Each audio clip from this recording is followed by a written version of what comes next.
Today we are in Lagos. We've arrived in Portugal. We're in the Salty Lodge, right in the middle of the old town. And I'm in the general room here, which for now is quiet, but we'll see what happens as people wake up. If you're new here, my wife and I moved to Portugal. If you're wondering why, you can check out our video with the 10 reasons that we moved to Portugal. But today I'm going to talk about in detail what our application looked like for our D7 visa. Now, I'm not an expert, but I've been seeing other people's applications, and that helped me put my application together. And I know things change a lot, and the videos online about getting a D7 visa are some quickly outdated. But I think sharing my completed application from May of 2021 will help, and things haven't really changed since then. So if you are looking to get your D7 visa, the first thing you need to do is join the Facebook group, Americans and Friends PT. There'll be a link in the description, but this is a Facebook group where you can find a document that stays up to date about how to apply for the D7 visa. And there's tons of people in there that have recently received the visa, are applying to the visa, and people that work within immigration that can answer a lot of questions, including myself. In case you don't know, the D7 visa is a visa available in Portugal for people that can already sustain themselves financially before moving to Portugal. So these are people that live off of investments, maybe you're retired and living off retirement funds, maybe you have rental home income, or you work remotely with someone that has, like, your company approved you to work remotely, or you're a digital nomad that can work from anywhere. So applications are processed through an embassy based on where you live. So we lived in Texas, so ours was processed through DC.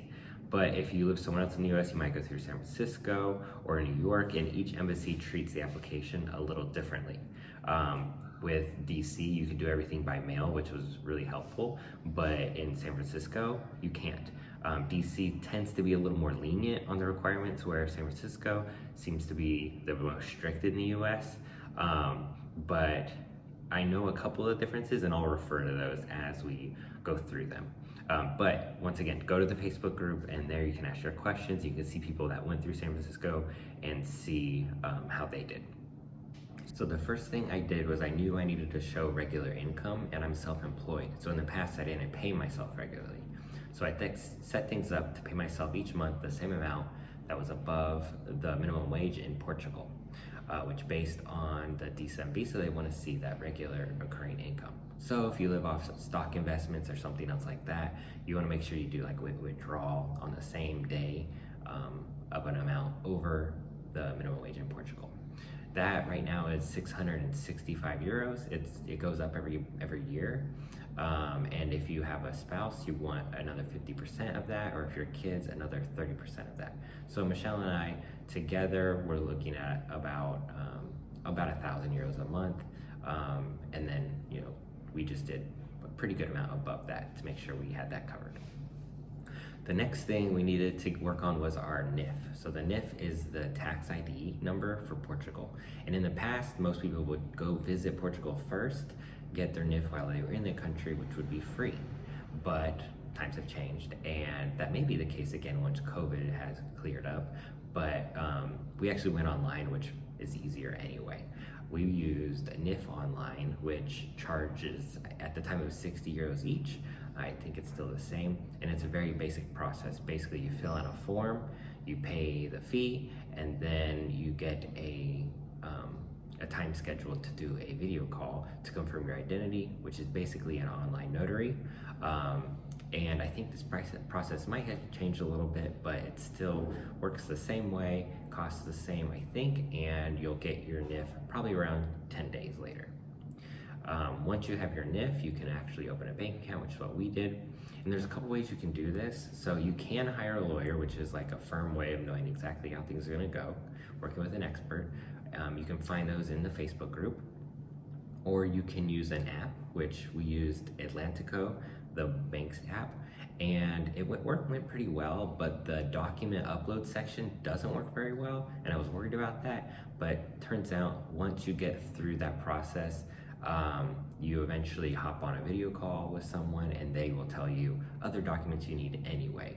It was kind of weird. They needed like our tax return, like it's so much more paperwork than you would ever need for a bank account here in the US, and you'll work your way through that. Now, we had heard from people saying it took 2 weeks to get a bank account through Atlantico, and we had people say that they waited like 6 weeks and then just to find out they needed more documentation.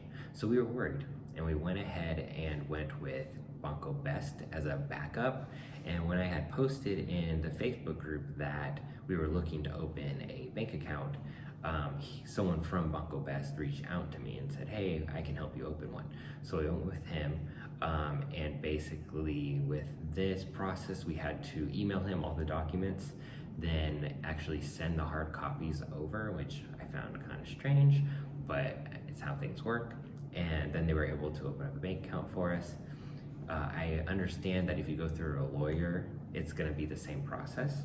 And then we actually ended up getting both bank accounts opened within a day of each other, so it didn't matter which way we went. The good news is Banco Best is actually like a well-rated bank here in Portugal, so we'll probably stick with that. Whereas like Atlantico, most people switch over to another bank once they get here just because it's not as good of a bank.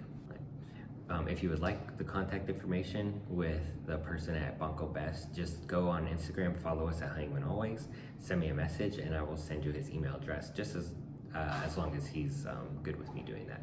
As far as funding the bank account, we were told that you need a fully funded bank account, and I don't know what fully funded means, but a lot of people are interpreting that as a full year's worth of minimum wage salary in Portugal. For us, it would be about $15,000, but I didn't want to transfer $15,000 into a Portuguese bank account, have to pay the fees to do that, and then not get the visa and have to transfer it back. So I looked online, could not see any confirmation that you actually needed to do that fully funded meant a full year. And then I saw someone got their visa approved with less than that. So I went ahead and just put $2,000 in, and that actually worked out for us. If you were going through San Francisco, that might be a little different, but that's what we went with, it worked out. We also need a FBI background check. And this was really easy for us because we went through to a post office that was in San Antonio, about an hour and a half away from us. And there are 100 locations within the US that if you go, they'll do your digital fingerprints. You pay like $50, which is cheaper than other places will do. And you get your background check 3 to 5 days later. So that was the easiest way to do it. If you can get within a short distance to get your fingerprints done digitally, then that's the best way to do it. Otherwise, you have to like get another form with someone to do it locally, and they're probably going to charge you more. It takes you longer. When you get your envelope back from the FBI, do not open the envelope. You're going to send it in just like that. If you open the envelope, you have to get it apostille, and otherwise you can just send the envelope in as it is and you don't have to worry about it. So go ahead and do that. If you're really curious about what's in your envelope, you can have them email you your background check. So don't worry about that. Fun fact, my name was actually backwards. So it said my last name first, and I was worried that that might cause a problem, and it didn't. All right, accommodations. This is a tricky one right now because DC is being more lenient than San Francisco. In San Francisco, I understand that you need like a full 6-month lease, like a real lease, as if like in the US kind of thing.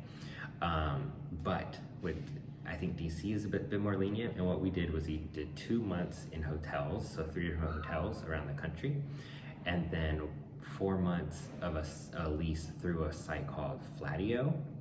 And they have a lease that you can cancel it as long as you cancel it 30 days before your reservation. So everything we had was we could cancel it if we needed to or adjust it, and that's what we wanted, and that was approved.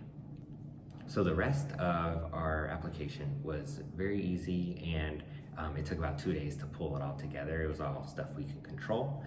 So you need the actual application form for the visa. You need your passport. So we just sent in a notarized copy of our passport that we got notarized at Chase Bank, which is who we bank with. And then you need 2 passport photos, and you need to make sure that the dimensions for Portugal, not for the US, because in the US we use inches, they use millimeters. So you need the right dimensions. You need proof of financial means, so that's like the copy of your pay stubs, your savings account. We put in our checking account, our investment accounts, our retirement accounts. We just put in a bunch of things that showed how much money we had, so that way they knew we wouldn't have a problem taking care of ourselves in Portugal. And that might also have something to do with why we were approved with only $2,000 in our Portuguese account. I don't know. All I know is we showed them many times over the minimum wage of Portugal for a year. So they knew we had the funds to sustain ourselves and send ourselves back to America if we needed to. We sent proof of our funded bank account in Portugal. We sent our NIFs in. And then you have a little form that's pretty easy, which is a criminal background check for Portugal, for them to run your background check, I guess. They require health insurance, or it's travel insurance with medical benefits. And there's a link from the VFS website. You just click the link and it will take you to approved plans that you can use there. So that's the easiest way to do that. We sent in our proof of accommodations, which we already went over. And then something that's not listed, we sent in our marriage certificate, since we were applying at the same time and we were sharing funds. So like my application referenced Michelle's retirement funds and vice versa. So we sent in our marriage certificate as well. It wasn't notarized or anything like that. And then we also sent in our plane tickets, also not required from my understanding, but we sent it in. And the good thing about that is they actually started our visa the day we arrived in Portugal, because we sent them our flight. They had our flight information, at least that's my understanding. You need our personal statements saying why you're going to Portugal. All right, I'm just gonna read our personal statement, because I know a lot of, even when I was doing this, I had no idea what to say.